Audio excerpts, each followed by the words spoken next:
కడప జిల్లాలో పెన్షన్ల కోసం వృద్ధులు బ్యాంకుల ముందు బారులు తీరారు. ఉదయం నుంచి పెన్షన్ డబ్బులు డ్రా చేయడం కోసం వేచి ఉన్నా ఫలితం లేదని ఆవేదన వ్యక్తం చేస్తున్నారు. కొందరికి అకౌంట్లు పనిచేయకపోవడం, మరికొందరికి డబ్బులు పడకపోవడంతో నిరాశతో వెనుదిరుగుతున్నారు. లక్కిరెడ్డిపల్లి మండలంలో పెన్షన్ కోసం వచ్చి ఓ వృద్ధుడు బ్యాంకు దగ్గర కుప్పకూలి మృత్యువాత పడ్డాడు. ఎండదెబ్బతో వృద్ధులు తీవ్ర ఇబ్బందులను ఎదుర్కొంటున్నారు. దీనిపై మరిన్ని వివరాలను మా ప్రతినిధి రమేష్ అందిస్తారు. పెన్షన్ల కోసం బ్యాంకుల వద్దకు పరుగులు తీస్తున్నారు వృద్ధులు.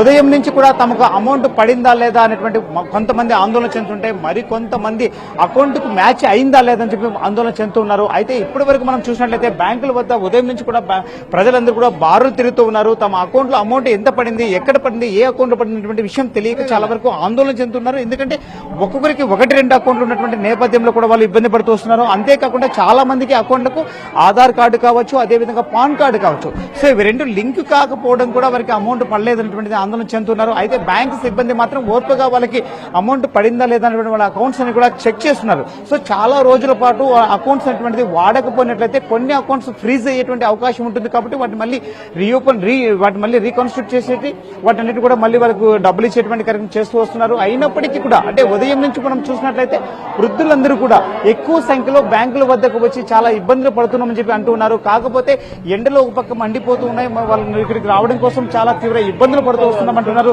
చెప్పండి, మీరు ఎన్ని గంటలకు వచ్చారు, ఏంటి పరిస్థితి, డబ్బు పడిందా? 11 అట్లా వచ్చినాము. ఇంకా ఇప్పుడు డబ్బు పడింది అన్నాడు, ఇప్పుడు చెప్పినాడు కరెంటు లేదని. ఇంకా ఇప్పుడు మేము తీసుకోవాలి. సో మీరు చెప్పండి, మీరు ఎన్ని గంటలకు వచ్చారు, మీకు అమౌంట్ పడిందా లేదా, ఏంటి పరిస్థితి? చూపినేలే. సో మీరు ఎంత దూరం నుంచి వచ్చారు? సో మనం చూసినట్లయితే ఇక్కడ మహిళలు, వృద్ధులు అనేక మంది పడుతూ ఉన్నారు. ఇక్కడ మనం చూస్తూ ఒక వృద్ధురాలు ఉన్నారు. అమ్మ చెప్పండి, మీరు ఎన్ని గంటలకు వచ్చారు, మీకు డబ్బు వచ్చిందా? 10 వచ్చి మళ్ళా కార్డు రాలంటే మళ్ళా వచ్చిన 2 మాటలు వచ్చిన సార్ మూలొక్కకు. సో అమౌంట్ వచ్చిందా? రాలే సార్. సో మనం చూసినట్లయితే వృద్ధులు, మహిళలు చాలా ఇబ్బందులు పడుతూ వస్తున్నారు. ఎందుకంటే ప్రభుత్వం వారికి అకౌంట్ల ద్వారా పెన్షన్ల పంపిణీ చేస్తామని చెప్పిన తర్వాత నిన్న బ్యాంకు సెలవు కావడంతో ఈ రోజు బ్యాంకులన్నీ కూడా ఓపెన్ అయ్యాయి. బ్యాంకుల వద్ద తమకు అమౌంట్ పడిందా లేదా, పడినటువంటి అమౌంట్ ను విత్డ్రా చేసుకోవడం కోసం ప్రజలు ఎక్కువ సంఖ్యలో అంటే వృద్ధులు, వికలాంగులు, వితంతువులు అందరూ కూడా బ్యాంకుల వద్దకు చేరుకోవడంతో ఒక్కసారిగా అందరూ రావడంతో ఇక్కడ మాబు సైతం పెరిగిపోతుంది. అంతేకాకుండా ఈ బ్యాంకులకు సంబంధించిన కంప్యూటర్ సిస్టమ్స్ కూడా సక్రమంగా పనిచేయకపోవడంతో వీరు తీవ్ర ఇబ్బందులు పడుతున్నామని చెప్పి అంటున్నారు. కెమెరామెన్ చాందుతో రమేష్, ఎన్టీవీ, కడప.